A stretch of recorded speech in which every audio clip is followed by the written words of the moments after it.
Mobile edge computing, or network edge computing, has a direction discussion brewing, and it relates to openness. What sort of open should it enjoy? One view is that it should shed its mobile moniker and simply become network edge computing, since many applications that could benefit from it want to run across different network types, Wi-Fi for instance. So that's one open. Others want that, but also want the environment itself to be open so that any provider can play at the edge.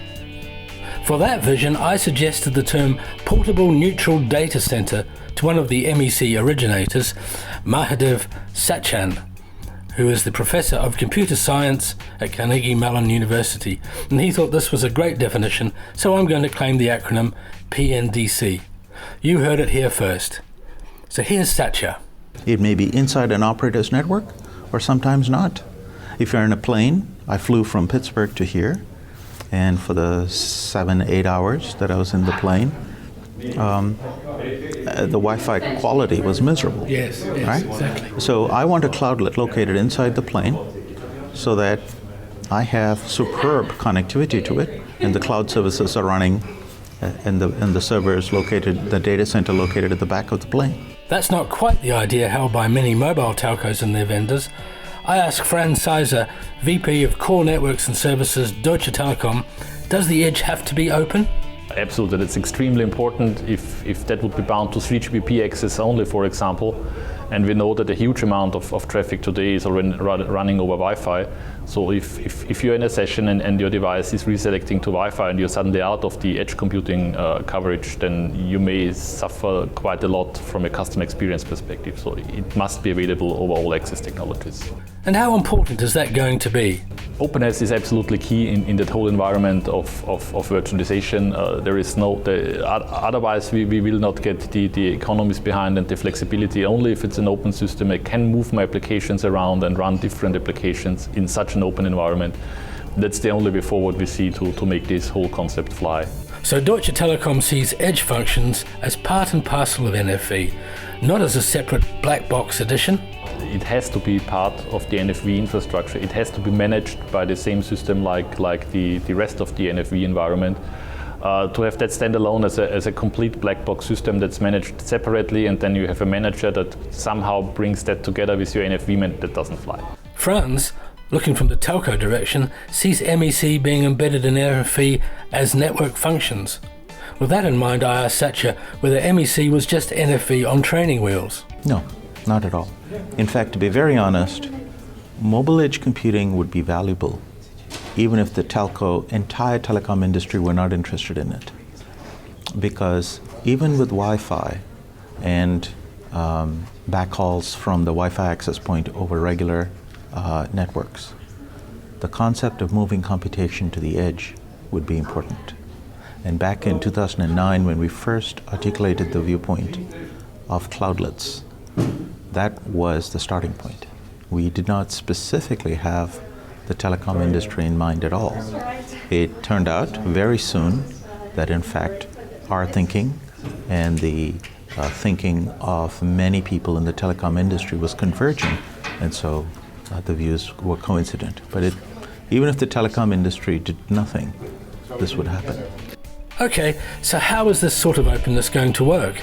Isn't there a net neutrality problem in that an access network operator could favor its own or its affiliates' traffic by applying MEC in a commercially discriminatory manner? Well, if the edge were only available to, say, a telecom operator, then indeed your point could be true.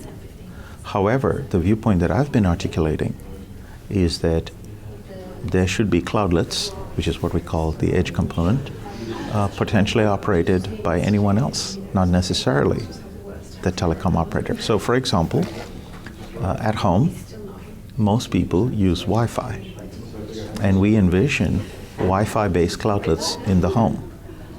And so there's a case where you have edge services completely outside the control of the telecom provider. So in the case of usage of 4G networks, or in the future 5G networks, you could have cloudlets which are inside the operator's network, in which case it's under their control, But you could have third-party services that place those cloudlets outside the network operator's control. And so my belief is that competition will drive the field rather than total control. Operators are at an advantage because they are the first people who see the bits from the end device. They are at an advantage, so they could in principle offer better latency than a third-party service which has to live outside. However, there are many use cases where that slight addition in latency is still acceptable because you're not paying the full length of the backhaul latency to the cloud. So would you have to mandate, regulatory-wise, an open edge? There are two ways to think about this. You could either demand that the physical space be open, which is not easy to do because the owner of the equipment, which is the telco operator, would need to secure it, would need to be careful about it. You know, it makes operational aspects difficult. A different way to do this is to make it virtually open. So think of how Amazon or Google Cloud Services or Rackspace runs their infrastructure. The end user does not have direct access to the hardware. However, they can run anything they want inside a virtual machine. So the 2009 paper that I described specifically pointed out that the use of virtual machines in cloudlets was the key to making it virtually open, even if they were physically restricted. And I think that is the key. That still leaves the possibility of discrimination. Well, there's a different way to think about this. We think of edge real estate as premium real estate. I think it is fair for an operator to charge more for that unique real estate. We envision the following trade-off being made. The user of a service would have to decide, do I pay a lower price and use a cloudlet that's located deeper, further away from me? Is the end-to-end latency good enough? Or do I have to pay premium pricing to the operator to use his cloudlet because he's charging more for the location? So I do think that charging more for premium location is acceptable. It's in real estate. You charge more for premium real estate, and the edge is premium real estate. So I don't think it falls under the net neutrality category. I think it's a fair business case.